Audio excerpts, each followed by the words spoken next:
E eu estou aqui hoje com um convidado que para mim é muito especial. É um dependente químico e para preservar a sua pessoa, eu vou colocar um nome fictício, eu vou chamá-lo de Sandro. Por isso que ele está com a máscara, até por causa do momento de pandemia, mas também para tapar um pouquinho, né, o seu rosto, e está de boné também. E nós vamos conversar aqui hoje no meu canal sobre o que acontece com o dependente químico quando ele está preso num vínculo sistêmico com a figura paterna, com o seu pai. E nós vamos aprender sobre isso hoje através de um depoimento, através do que o Sandro vai nos contar. Sandro, fala um pouco sobre o seu pai. Quem foi seu pai? Sim, se eu soubesse. Meu pai era um homem bom, entre aspas, nas obrigações em casa, não deixava faltar nada, mas nas outras partes era ruim. Ruim como? Ruim, como disse, entre aspas, nas certas partes ele era bom, mas em outras ruim. Ele era um homem profissional com funções boas, mas se optou a profissão do ferreiro de armas, e aí então Ele fabricava começou a armas, fabricar arma caseira.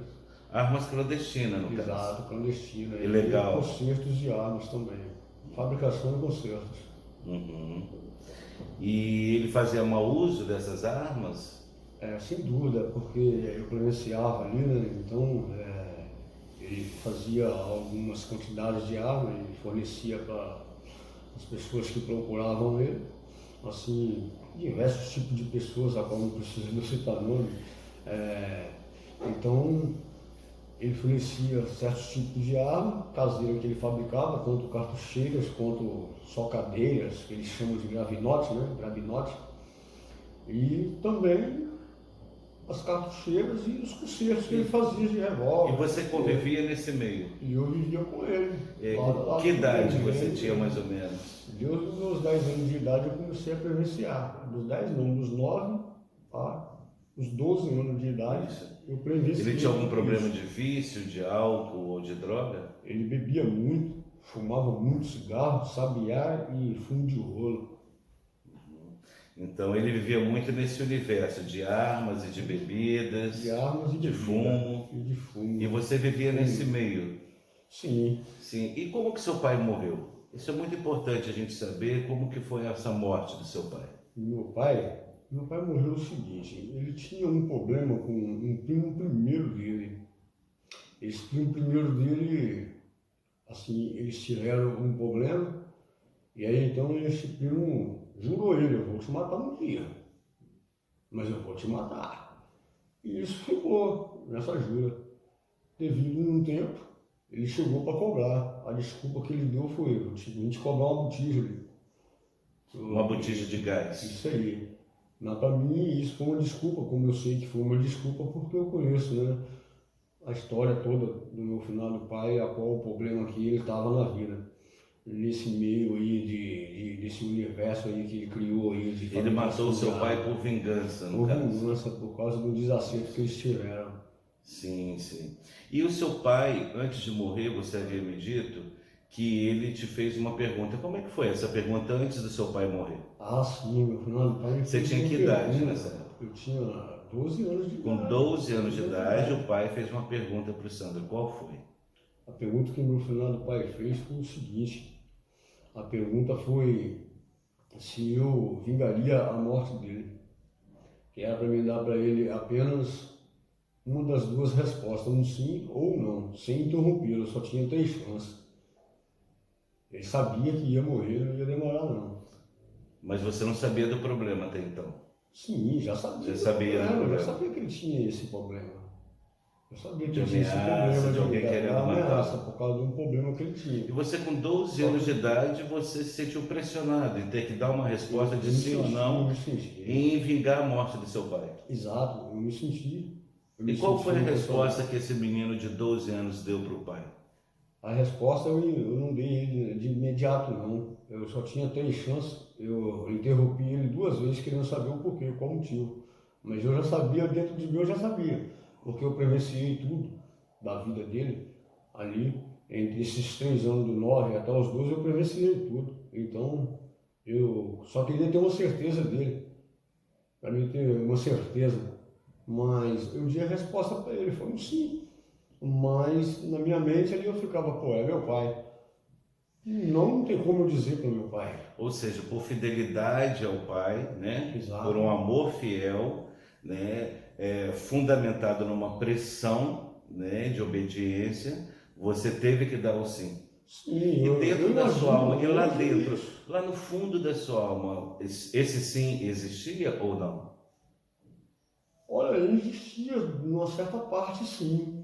E na outra eu me sentia opressionado pela exigência de eu não querer saber o porquê que ele me estava fazendo aquela proposta naquele momento, me pedindo em resposta. E o Sandro, como criança, se sentiu pressionado porque o pai delegou para ele, elegeu ele ser o protagonista da morte do assassino do pai, né? Então ele queria que você entrasse nesse lugar dele, assumisse uma responsabilidade no lugar do pai para poder vingar a morte dele. Exatamente. Isso foi nos 12 anos de idade. Tinha meu irmão mais velho, mas os outros irmãos mais velhos, ele não quis essa pergunta para nenhum, ele não fez para nenhum deles. Ele elegeu você Exatamente. para assumir esse lugar dele de vingador, Éramos de 4 irmãos. já que ele estaria morto. Isso. Isso foi nos 12 anos. E você começou no mundo das drogas, no vício das drogas, com que idade? Uns 14 adiante. Com os 14. Quais as travessuras que você foi fazendo aí? Antes, Dos 14 adiante eu comecei com as drogas ilícitas. Cachaça eu já bebia. Bebia a partir de que idade? Bebia desde os 9. Desde os 9 anos. Porque a gente era obrigado a beber como se fosse remédio. Cachaça com bolo, cachaça com cravo, cachaça com tudo quanto é raiz. Seu pai te obrigava a beber como se fosse um remédio. Ele dizia que era remédio. Isso. Mas hoje eu me dou conta que não tinha nada a ver com remédio. Uma inversão de valores aí, de conceitos, né? Isso é muito importante entender isso. E o seu pai te colocou nesse lugar de vingador da morte dele. E você fez um movimento de vingança? Você tentou se vingar? Procurei sim. Como é que foi isso? Dessa procura, enquanto eu estava só no meio dessa procura, estava bom, enquanto eu não tinha agido de uma certa forma em certos lugares onde cheguei. Mas fui obrigado a agir porque, né, fui interferido, então eu tive que agir. Daí para cá me deu um novo rumo. Então você fez todo o movimento, assumindo esse lugar do pai, de vingador, de tentar vingar a morte dele. Exatamente. Só que a sua vida, em detrimento a todo esse movimento sistêmico, ela foi tomando um rumo degradante, um rumo deteriorante, né, de valores, né? Que rumo foi esse? Me levando à criminalidade. Acabou você indo para o crime. Isso, não ficou mais só como uma vingança, me levou para o crime, porque eu já estava envolvido com assassinato, e então daí foi um passo para a criminalidade. Então quem está nos ouvindo é importante saber, né? O pai elegeu ele, colocou ele nesse lugar de vingador, de colocar numa criança de 12 anos, imputar nessa criança de 12 anos uma responsabilidade que geralmente quem faz é um adulto. E ele sentiu como se fosse uma sentença para cumprir em nome de um amor fiel essa vingança. E isso é algo tóxico, isso é algo destruidor, isso é algo que deforma a pessoa em seu reflexo da sua essência no mundo, né, do que ele tem de bom. E aí, possivelmente, você foi se deformando quando você fala desse caminho tortuoso. Então, abriu portas, eu diria assim, né, abriu campo, né, para entrar num estilo de vida degradante, como você está falando. Você entrou no mundo do crime, no mundo das drogas, no mundo do tráfico. Sim. Foi a porta aberta para o vínculo da criminalidade em geral. Então, isso que o Sandro nos traz é importante entendermos, né, que a adicção a nível sistêmico, né, ela tem suas motivações, ela tem os seus propiciadores a nível sistêmico. E nesse caso aqui, podemos perceber que a porta de entrada, dito pelo próprio Sandro, foi esse lugar, tomar esse lugar do pai. né, por imposição, por pressão, né, e possivelmente, né, o pai passou para ele uma crença errada, claro, de que se ele amasse o pai, ele tinha que se vingar no lugar dele. E isso abriu a porta, sistemicamente, ele entrando nesse lugar, saindo do lugar dele próprio, enquanto indivíduo, enquanto sujeito, enquanto ser social, enquanto pessoa humana, né? Você teve que abrir mão, você se anulou, né, do que você era enquanto identidade própria para entrar numa identidade que não era sua. Identidade essa que pertencia ao outro. E sistemicamente isso abriu porta, né? É como se fosse elos de correntes, né? Que uma vai se juntando à outra para poder ir para o mundo, né, de criminalidade. Inconscientemente podemos até de repente suspeitar de que acabou essa vingança, ela não chegou a vias de fato, né? Você não achou essa pessoa? Não chegou a essas coisas. Mas procurou. Os lugares aonde eu fui, realmente não tinha nada a ver com ele. Foram Você não encontrava? tipo uma denúncia falsa, sabe? Sim. Informações falsas. Enfim, não conseguiu cumprir essa sentença que o pai incutiu na alma dele. Então, quer dizer, mas a sentença estava na alma do Sandro, né? Mesmo não achando, mesmo não cumprindo essa sentença de morte, de assassinato, né? De cumprir a sua vingança. Então, podemos suspeitar, como estava falando antes, que de repente ele acabou projetando, que é um mecanismo de defesa, né, do nosso inconsciente também, ele projetou nos seus relacionamentos em geral, ele projetou isso, né, ele transferiu isso e projetou, né, numa vida de bandidagem, podemos dizer assim, de criminalidade, né? Ou seja, foi se colocando todas as pessoas que foram as suas vítimas, podemos dizer assim, é como se elas representassem, né, essa pessoa que teria que ser a vítima do seu pai, a sua vítima, no caso. Exatamente. No caso, se fosse a própria vítima, com certeza ela ia se reagir, né? Então as pessoas, algumas acabaram se reagindo e reagindo ali devido às perguntas a qual eu fazia. Esse que deveria ser a sua vítima acabou não sendo porque você não achou. Mas Exato. Muitas pessoas já foram suas vítimas no mundo da criminalidade, no mundo da drogadicção, não? Sim, também.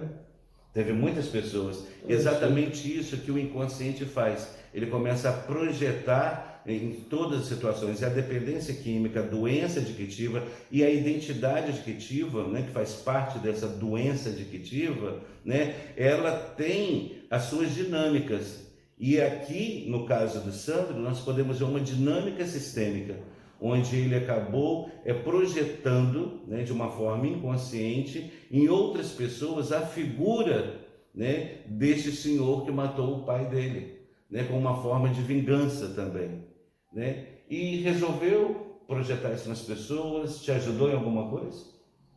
Não.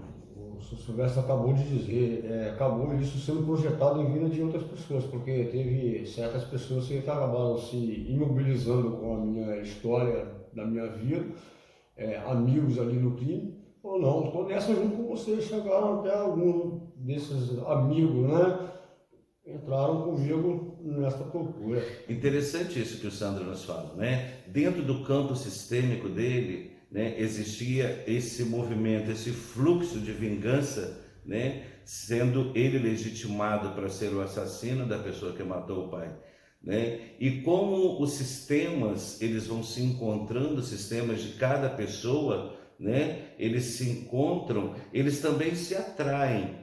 Então, se ele estava com os amigos, em aspas, né, os amigos da criminalidade, né, e cada um com as suas histórias que podem não ser as mesmas, mas se são histórias também onde existem emaranhados, existem situações não e mal resolvidas na alma deles, no sistema deles, é como se estivesse atraindo, né, um ao outro, né? Por isso que você chama de amigos, né? Isso aí. Então, quer dizer, e aí forma-se um grande sistema de criminalidade a nível Exatamente, sistêmico. dessa forma, só falou certinho.